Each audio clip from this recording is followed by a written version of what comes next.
What is going on, everybody? Welcome back. It is Dog Talk with your host, Holden. Glad to have you guys here and excited for another show upcoming here. Wanted to take the time off the start of the show right there, obviously, to just pay tribute to all of the fallen from 21 years ago. Today is 9/11 that we're recording the recap of Samford, so just wanted to take a minute there and, like I said, just kind of, I don't really know that commemorates the word that I would use, but take the time just to give respects to all of those that we lost 21 years ago and since then that have been in the fight that we have continued to fight since then. So just prayers out to anybody that's still affected by that to this day. But on a lighter note, Dawgs get the win this weekend, 33-0 over Samford. That's what we're getting to, recapping some of that game, some other games around the country that were really good. And then we've got a little bit of news that will break kind of off the top, really not breaking news, some interesting news, as well as going through the AP poll that dropped earlier today. So we're excited about that. You know how we do it.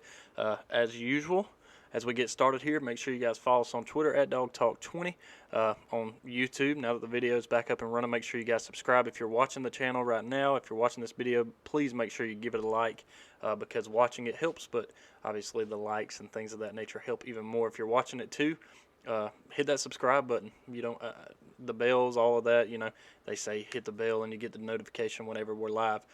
Do that as well if you feel inclined to. I understand if you don't on that, but you're only going to get it 2 times a week as it is. What else we got?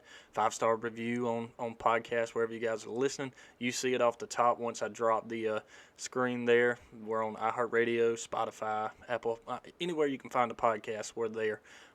So glad to be there too as well. So that's another thing, supporting the show, all of that. You guys know it if you've been watching this long enough. Click the link in the description. It'll take you wherever you want to go. Twitter, Instagram that we're up and running on now. YouTube, anywhere that you can listen on podcasts as well. But without further ado, let's go ahead and jump right into it. This is what you got on the bottom of the screen is some of the scores that'll be scrolling across, some of the big ones that we looked at last week that we're also going to be going through again later on in the end of this show, the weekly picks as well that we had up, see how we did on the week. But kind of jumping into it, the breaking news, I guess, coming into today, Nebraska's finally fired head coach Scott Frost. He's starting the season 1-2, and he also lost to Georgia Southern at home 45-42. So shout out to our guys right next to us there in Statesboro, as Georgia Southern goes and takes down Nebraska and also takes down Frost for something that most people think that he should have already been fired now for a long time for. So that's some of the breaking news. AP poll finally comes out. I put this off top of the show there. Georgia finally back where they belong in the top spot. I asked this question last week. How do you guys feel about Georgia being ranked second? You know, there was mixed feelings. Some people think it's, BS, as most people would say. Georgia deserves to be in that top spot. There's no reason that they shouldn't. Listen, like I told you guys last week when we were previewing this Samford game, it doesn't matter. Right now it doesn't matter. At the end of the year, that's when it matters the most. So I'm not too worried about it. But it is also nice to see the Dogs kind of getting the credit that they deserve and being in that top spot where they have, in our minds, we've all known it. Georgia has been the number 1 team in the country since January 10th of this year. And now the AP poll just finally reflects that. So Georgia at the top spot, Bama falling down 1 spot after barely beating Texas 20-19. Ohio State stays steady at 3, Michigan 4, Clemson 5. Oklahoma jumps up a spot to 6, USC 7, Oklahoma State up to 8, Kentucky jumping all the way up to 9 after taking out number 12, Florida 26-16. Arkansas at 10, jumping way up. We got a few teams in the top 10 now in the SEC, as well as a team that will be in the SEC here coming up soon in Oklahoma. Then you got Michigan State at 11, BYU jumping up to 12. Miami had 13. Utah falls down to 14. Tennessee jumping all the way up to 15, 9 spots there. North Carolina State up to 16. Baylor falling down to 17. Florida falls down to 18. Wake Forest at 19. Ole Miss 20. Texas, check this out, 21. Doesn't move. I don't believe Texas was ranked last week. Right? Yeah, they weren't ranked. So they have, for whatever reason, it shows on here that they were ranked. Maybe they weren't. Penn State 22, Texas at 21. Pitt falling down to 23, A&M falling all the way down to 24, and Oregon back in the top 25 at 25. It doesn't have the NR next to it, but Oregon was not ranked last week. Neither was Texas. Kind of wild. Texas wasn't in the top 25, loses by 1 point to the top team in the country, and jumps up to 21. Is what it is. Penn State, I don't believe, was ranked either, but they now are. So that's kind of what the AP poll looks like. I agree with it. Georgia at the 1 spot. I think that's, again, where we all know Georgia has been. And now you have that chip on your shoulder, or you have that target on your back. You have to do everything you can to defend it, and we knew that coming into this season. Now we just have the number next to you that makes sure every week, week in and week out, you have to do your job and take care of business. Otherwise, this same thing will happen to you, and you will fall a spot if the other teams around you continue to win like they're supposed to and convincingly, and you struggle. This is what is going to happen. So Georgia at the top spot, very excited to see that. Some of the other spots that are keynote, 9, Kentucky. We're going to talk about some of these other big games around the country that we talked about before we came into this Samford game here in just a minute. But I do like Kentucky jumping up there. I still don't think Florida was the number 12 team in the country before this happened. But, hey, it is what it is. One of the bigger jumps also is BYU. They're jumping up into it, and Tennessee even jumping up into the top 15 after their overtime win against Pitt. That's the AP top 25. Let's get into the Samford game. Some of the recap of this game. Dawgs on top, 33-0. Very glad to see that happen. First half of this game wasn't a bad game. We're looking 30-0 at the half. I mean, the only thing that I do not like about this, you only scored 3 points for the rest of the game. Offensively, still shaky in the first quarter, even though we were up, or the first half, even though we were up 30-0. 30-0 even in the first half. You know, the first 2 scores, we get their field goals. We drive down the field, but we stall. We drive down the field, and we stall, and we kick a couple of field goals. Then we get a touchdown run, touchdown pass, another field goal, and another touchdown run before the final field goal there in the fourth quarter. But again, 30-0 at the half, that's a pretty good look. But the fact we only put 3 on the board in the second half, did not score at all in the third quarter, I don't really like that. We can kind of talk about that coming up. This was a game. The field was wet. It had been raining in Athens some time before. It was hot and humid, sticky at the game. In this game, it was a very good opportunity for Georgia just to walk into this game and sleepwalk. My keys coming into this game was that you can't sleep on these underdogs. You can't come into this game and sleepwalk into it because you can get beat by a team that you're not supposed to sleepwalking. Now, we didn't have any fear coming into this game that they would win, but there's still, in the back of your mind, you have to remember if you're sleepwalking through a game, you're all of a sudden not taking care of business like you're supposed to.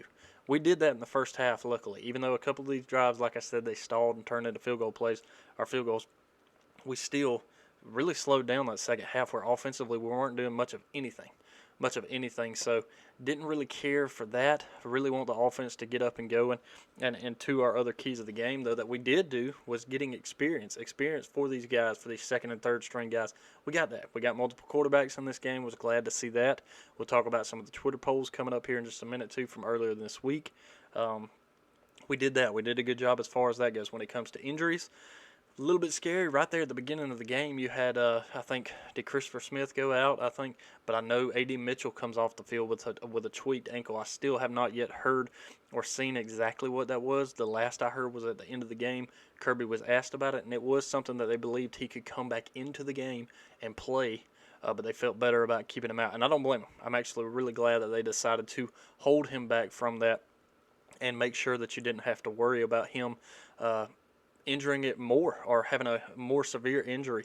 I'm sure throughout the week as he's working, we'll figure out if it's truly something that's going to hinder him coming up when we go to play South Carolina and Columbia this upcoming weekend. But we're going to figure that out as the week goes. Right now, we're just going to listen to Kirby.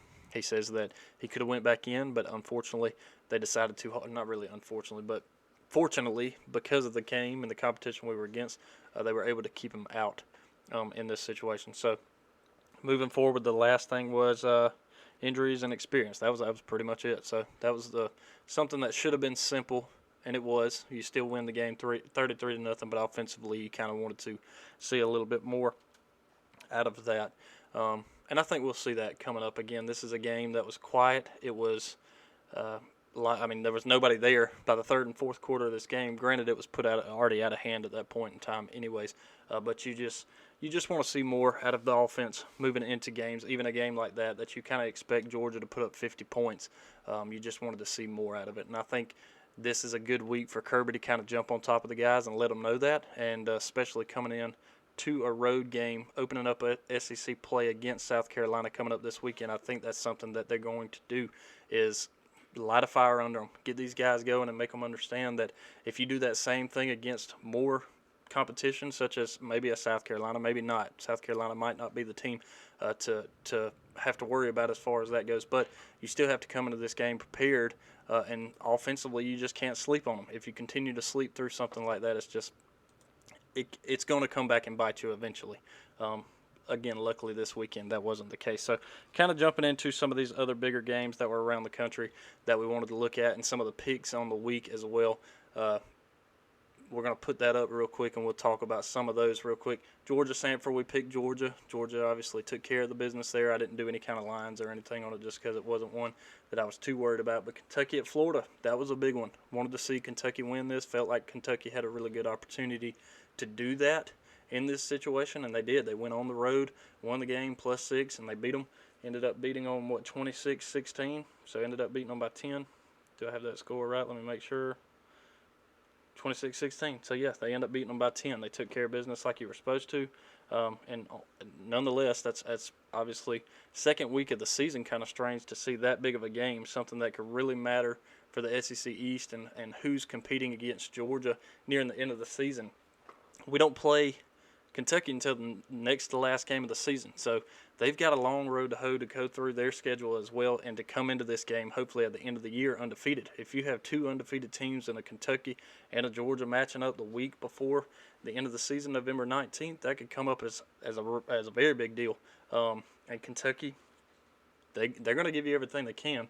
Luckily, and not necessarily luckily, but this game is in Lexington too. It's not in Georgia. It's not a home game for us. It's you got to go on a road atmosphere as well. So Kentucky looking really good to start this season off. They do take Florida down in the swamp by 10 and end up getting that one. So that's 2. South Carolina at Arkansas. Arkansas, again, I'm riding high on right now so far throughout the season, and they continue to prove why they are that. They took down South Carolina pretty convincingly in this one as well. Let's see. I had it pulled up here. Yeah, Arkansas, 44-30. So beat them by 14, and they were picked to beat them by 9. So they took care of business there. Boom, boom. That's 2. So right there, just on the week so far, that's 5. 5-1. You're 5-0 coming into the Vandy game, and then Vandy. I had hopes, such high hopes for you coming into the game. You looked really good. Obviously, earlier in the week, it breaks that the quarterback for Wake Forest, Sam Hart. I can't ever remember his last name, but anyway, Sam is going to be there. He's going to be able to play. He is cleared to play for Wake Forest. Maybe that made the difference in the game. I think at one point, like I said, this game was picked like 6 points Wake Forest way, and by getting that quarterback back in and him able to play, the line changed a lot all the way up to 13. But I still felt like Vandy could keep it close, if not win the game. So I took Vandy to win it. They didn't. I also took Vandy to take the points in 13, and they didn't do that either because they end up falling 45-25, so they end up getting beat by 20. Touchdown off on that one. 5-2 on the week, not too bad. I'll have to add up the ones from last week and this week and jump into them because I don't know why I just didn't think about actually bringing that back and having that on the bottom. Maybe I'll put that on the bottom coming forward as we move through the weeks to come. So those were some of the big ones, some of the other really big ones that we kind of got into. Obviously, that Alabama-Texas one, that's the reason that Georgia ends up at the number 1 spot, and Texas or Alabama falls down 1 spot, and again, Texas jumps up into the top 25 after that, proving at least to the AP poll committee that they are a top 25 team if they're able to hang with an Alabama, who is a good football team. And I had so many guys from Alabama that were chirping at me yesterday because of we didn't play bad. Alabama's the one that was in a game they shouldn't have been in. And I spoke about that when we were coming into this. This could be the opportunity where all of a sudden Alabama does something that they were doing last year. Do we see glimmers? Is that the word I would use there? Anyway, do we see moments that were similar to last year where Alabama should be putting teams away, but they don't? And they stick in these games just like an Arkansas last year, just like a Tennessee until the fourth quarter last year, just like an Auburn that goes to overtime. Teams that they should be putting away that they don't. was that going to be a game where they came into and Texas gave them a run for their money? And it was. Obviously, it comes down to the wire. A lot of controversial calls. I've never in my life seen that many calls go against Alabama. Never in my life seen it.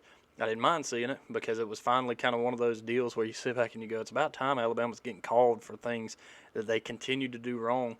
And I also have a little bit of beef about Will Anderson because I said this in the national championship game. It's very easy to be successful if you're always getting a head start. And how many false starts he ends up with and penalties against just himself, not Heisman caliber. Also not Heisman caliber is that Florida game that we're going to jump down to right here. Everybody that keeps harping for Anthony Richardson to be the number one guy, forget about it. Forget about it. There's no way. He looked terrible in this game. Terrible.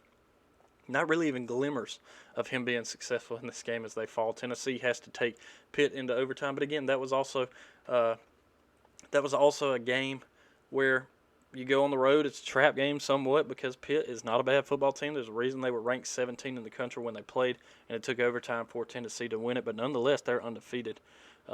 A&M falls to App State 17-14 at home. One thing if you were going to Boone and playing App State at home, but you're not. You had them at home. Kyle Field, the 12th man, could not handle the business as App State comes in. And even last week watching App State play, you thought that this was a game that, yeah, you might want to watch out for Texas A&M. And sure enough, they prove it 17-14. And then the other big one, kind of glad to see this, Marshall taking down Notre Dame. Also, Notre Dame at home 26-21 in this game. I'm more glad about this because I don't want to see Notre Dame in the playoff. Not because, I'll just say it. Every year Notre Dame gets in the playoff, to me, is an overrated team because they never produce what you need to produce to play in a playoff. They just get in because, again, nobody else around them is worthy of being in there. So they're like, Notre Dame, they don't play in a conference championship. They've got one loss. Throw them in there. Don't think that's going to happen this year after starting the season 0-2. The first time that I've seen them start 0-2 since, I think, 2011. So it's been a while. So those are some of the really big games around the country that kind of held in close. Wisconsin loses to Wazoo. Arkansas, well, we talked about Arkansas. Houston lost. I mean, those are really the big ones. USC takes care of Stanford 41-28. I mean, those were the big ones. Baylor, again, falling in double overtime at BYU 26-20, and I think that game was actually BYU at the house, even though Baylor was ranked 9th, was picked for BYU to win it anyway. So kind of back to some of the Samford stuff because we didn't run too deep into this game. I do want to kind of run through some stats and also kind of give our player of the game. Stetson, I mean, very strangely in that first half of this game, you kind of sat back and it was like, man, Stetson just doesn't look very good. He's got a lot of throws that are over the guy's heads. He's not really accurate right now. I was kind of sitting back wondering, all right, what's the deal? And then they brought up his stat line, and it's not perfect, but he was like 20 for 28 at one point and over 200 yards. I was like, well, I mean, he's only thrown for one touchdown, but it just seems like it's a worse game than it was. He ends the night 24 for 34, 300 yards, averaging 9.4 yards an attempt, one touchdown. So he ended up good. Carson Beck comes in behind him, 5 for 7, 52 yards on the night. And then Brock Vandegrift only threw the ball one time throughout the game, 0 for 1. On the ground, Kendall Milton leading the charge on the ground. 10 carries, 85 yards, no touchdowns. Kenny Mack right behind him, 7 carries for 15 yards. Dejon Edwards also getting those carries as well, 6 for 23. Even got Branson Robinson, it says Brandon in here, Branson Robinson, 3 rushes for 12 yards. And then on the receiving category, Kenny Mack continues to be very effective out of the backfield. 5 catches, 61 yards. Looked very good in this game as well. And then you had Brock Bowers, had a few catches for 57. Jackson Meeks, he looked really good in this game, 31. Dylan Bell gets his first touchdown and first career touchdown for Georgia. He also looked good and probably could have had 2 earlier in this game as well. But player of the game as far as offensively goes in this one, part of me kind of wanted to go Kenny Mack's way, 61 yards through the air, 15 on the ground, 1 touchdown. I mean, he did look good, but I'm going to go this one. I'm going to give it to Kendall Milton. 10 carries, 85 yards. Really was hoping that he would kind of continue on and be able to get his first 100-yard game for the Dawgs here. And if I'm wrong about that, please be sure to let me know, because it seems like he should have already had a few more of those. But in the end, right now, he's sitting at 85 yards through this game. Defensively, Smile Munden looked really good in this game. Ends up 3 tackles, 4 total. Didn't end up with any sack. We have 1 sack in this game. Michael Williams comes in and gets the 1 sack in the game. Did have a few tackles for loss. Was a lot of guys got in this game and got a lot of playing time, which was really good to see as well. It's good to see Tyke Smith back on the field, looking very good. So defensively, again, we did our job. We pitched a shutout. I was curious if this would be the opportunity for Georgia to actually get a shutout in the game, and they did. It's a perfect opportunity to do it when you do against these opponents that you should take care of. It's really nice to see that Georgia values making sure that these guys do not get in the end zone whatsoever. So very glad to see that. Georgia continuing just as they did last year as far as it goes defensively.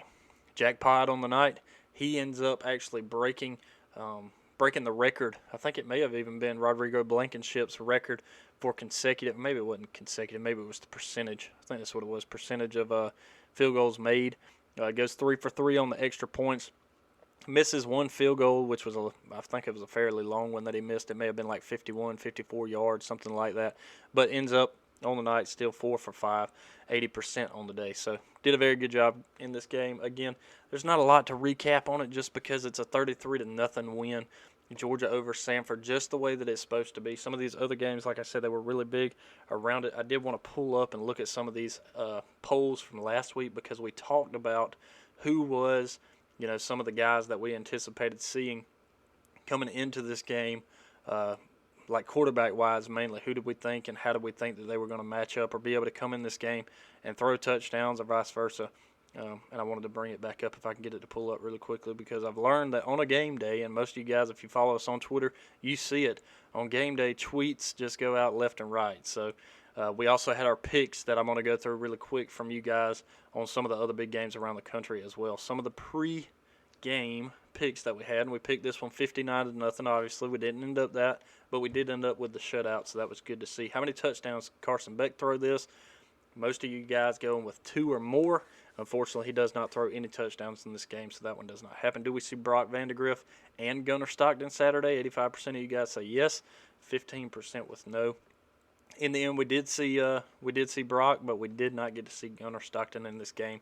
I think had Georgia in the first half maybe been up 45-0, you might have seen Carson in the third and a little Brock and probably even Gunnar in the fourth. But because this game really didn't feel put away, and I think Kirby really wanted to get the offense rocking and have them more experience in this game just because of how rough this game was going in the first half. And I say rough. It wasn't that bad, but it just felt like we had drives that we should have just capitalized on and finished off, and we didn't.